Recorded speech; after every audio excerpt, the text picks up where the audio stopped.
So it's April, which means it's springtime, which means we don't know what to expect here weather-wise. But one thing we do know what to expect is some delicious boysenberry treats all over the farm. I haven't had a chance to come visit yet, so let's do what not very many other people are doing and go see what the Boynseberry Festival looks like during the week.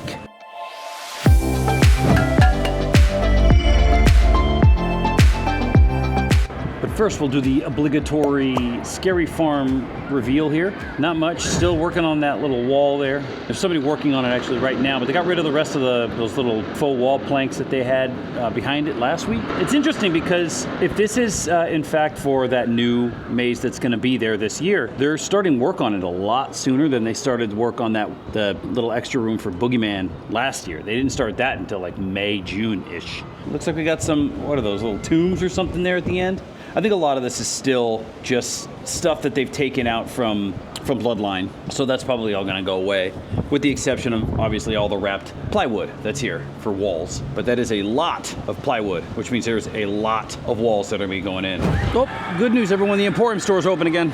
Are you kidding me? And as to be expected, the TGI Fridays is now officially dead and gone. They've covered up the signs, they've got the closed sign up on the doors, and it looks like they've got a little cherry picker here to either take down the signs or put up more covering. What's gonna go in here? I have no idea. My hopes is for some sort of peanut style character meet and greet buffet, but if we get some other chain, I'm gonna lose my freaking mind! I guess I'm not gonna be too unhappy. It's not like the marketplace couldn't use more things to do.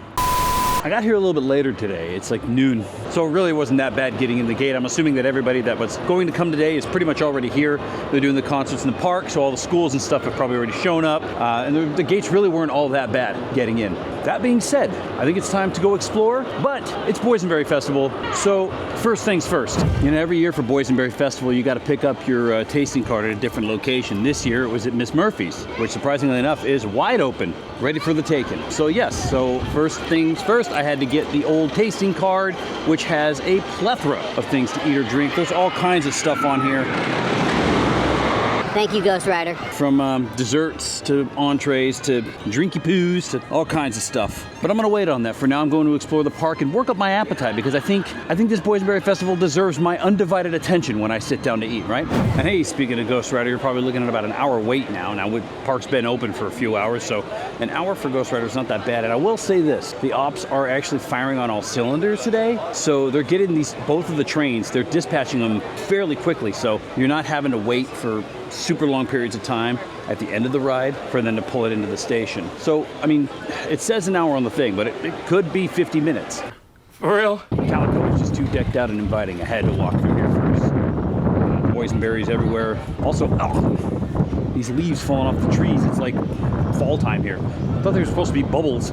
It's foliage. Oh, it looks like old Whack Arnold's barn is open. Let's see what kind of animals he's got in here today. Ladies and gentlemen, I present to you the goat. And his name is John Cena! No, I'm just kidding, not that goat. I mean these goats. Delicious sheep. What the hell did you just say? What are they eating? Digging through the sawdust and eating whatever they can find. I love it. Even paying their boysenberry respects to the dead at Boot Hill Diggins Cemetery.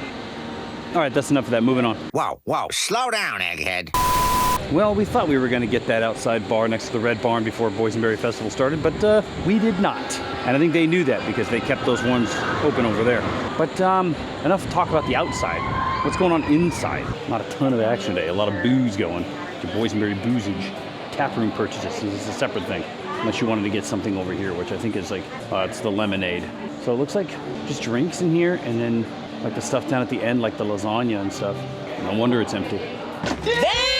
I'm just gonna say this, I love the smell of the cut wood any time of season, whether it's Boysenberry Festival, whether it's Ghost Town Alive, whether it's Scary Farm, whether it's Merry Farm. Whenever the woodcutters are out here, I love the smell of the wood and the varnish. It just takes me back to a simpler time. It's the smell. Nah, you took too long to sell. See, now they put you to work. They're gonna make you earn them ducats. And Godzilla's still here. Don't worry. Someday your prince will come and save you from this place. I will just say this. I haven't gone through the whole park yet, but through everything that I've walked through so far, it looks like all the offerings for Boysenberry Festival are being offered today, even though it's the middle of the week. That's something that they don't do that often. They may stop doing it later on in the season, but as of now, it looks like everything that the Boysenberry Festival offers, they're offering every day. That's nice. And that includes Wilderness Broiler being open. Finally! Maybe next time. That's what she said. And off in the wilderness, the Pony Express, a ride which is generally pretty packed out here at the end of the bridge. Looks like they're running both trains today and running them pretty efficiently. Wait time maybe 15 minutes at the most. So that's pretty good. It looks like they're getting them on and off quick, and everything's running smooth so far. Don't let me down, Pony Express. All right, time to cross the tracks. We've reached civilization. But what time period are we in? What year is it? Oh, of course, the boring 20s. A simpler time, when there were no rules. I play by my own rules. Nobody else's. Not even my own. And you can drive around like a wild man, like it's in the Wild West. You didn't think I wasn't going to escape those traffic jams to get to one of my favorite parts of the Boynseberry Festival, and that is the Tied Up in Knots art show back here in the back of the factory store. Now, a lot of people have been showing off this art on social media and stuff lately, but I'm gonna tell you what, just a picture on Instagram doesn't do it justice. If you don't come here and see this stuff in person, you don't really get the full effect. The selection isn't as abundant as it has been in previous years, but that doesn't stop the quality from being top-notch. Some of my favorite artists brought stuff in this year, and it makes me happy to see the stuff on the walls. Especially happy to see a lot of stuff that's already pretty much been sold, so I've been delegated to buying just the print instead. Still all right. Still gonna look good on my wall. And obviously, like every art show, if Pasture's got something for sale in there, I'm gonna get it. So, welcome to the wall, Sasquatch. Oh, no water. That's a shame. All right, nix what I said earlier about them offering everything. They don't offer everything. I don't think we're getting the pie eating contest today, but Why must you turn my office into a house of lies? we are getting a show at Knott's Preserved at 4:30. So if you're around toward the end of park opening, you're treated to a special treat of Knott's Preserved with these new video board picture murals that they have along the back wall. It's kind of cool. Well, I did say there was a few people here at the park today. They're doing a pretty good job of keeping these lines pretty short. Looks like they're running multiple trains on just about every ride, and the ops are kind of kicking ace. Language. On loading and unloading, so that's pretty awesome. And of course, it also helps we have our old reliable water ride back. The log ride is back, running full strength, looking nice and clean, but we can't always have nice things. They got this little entrance over here blocked off. Splashdown. Because I'm sure people were probably climbing up on the rocks and possibly falling in the water. Who knows? But yes, there are now 2 water rides back at Knott's Berry Farm, just in time for the hot season. As I reach the far back corner of the park, I'm reminded that I think this is the week that Accelerator is going to be closed. So I think it's going to reopen again on Friday. I could be wrong there. I'm wrong about a lot of things.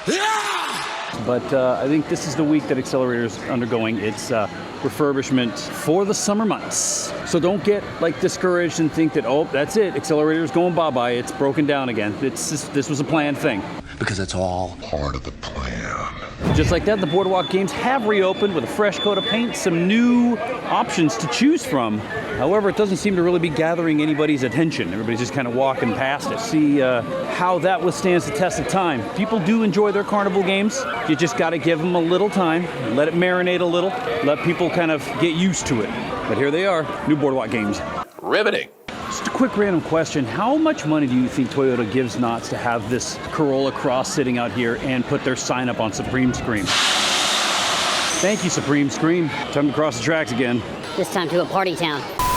I swear, one loop around this park and you go through like 7 different periods in time. Oh, you out of time, baby. And none of which are fantasy or adventure. Or Star Wars. No, doesn't look like Jaguar survived. Not until 1 p.m. anyway. Broken down. Everybody's waiting, everybody's coming out. Well, I tell you what, with that being said though, Fiesta Village is in fact a party town today. And well, with the exception of what just happened with Jaguar, everything's running too. So it looks like everything's pretty full. They got lines for all the rides and everything's operating smoothly. This is exactly what Knott's needs. It needs everything to go right to accommodate for high capacity guests. Get it, Knott's. But of course, nobody's perfect, and as usual, Baja Taqueria did not get the memo that everybody was going to stay open today.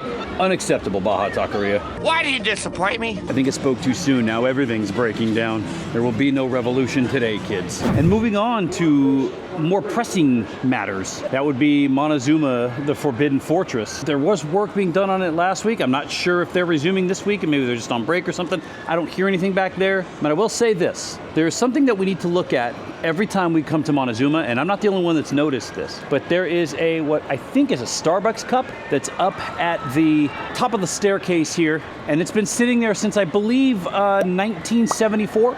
It's false. No way. Not this time. Okay, not that far, but it's basically been there since the ride closed like 3 years ago. I'm assuming that when that cup gets removed, that's how we'll know for sure that they're actually moving forward with this ride and coming close to at least some sort of conclusion as to which direction it's gonna go. For now though, business as usual here. Big, empty, quiet tarps. And finally we've reached the summit of our climb. It's all downhill from here.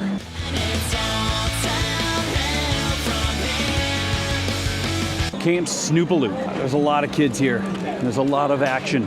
People aren't happily swinging though with Sally because it's on week 2 of it being broken down. I'm not really sure what's going on with that, but everything else seems to be working properly, and the kids seem to be enjoying it thoroughly, which is always nice to see. It's so nice to see all the Easter decor out here in Camp Snoopy once again, but they get the Smurfs IP or something? We don't even know about it. They're just giving us a little soft intro to the Smurfs village. Either that or somebody's feeling their oats in this decoration. It's very psychedelic. It's like Meow Wolf presents Camp Snoopy. Well, that was real nice of them to let Pigpen out of his barn for some photo ops.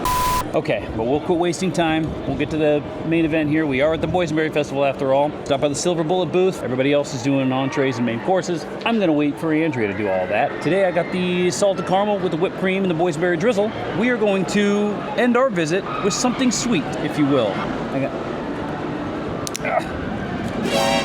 Sweet. Okay, apparently this is something that you just eat with your hands. We're gonna try it that way.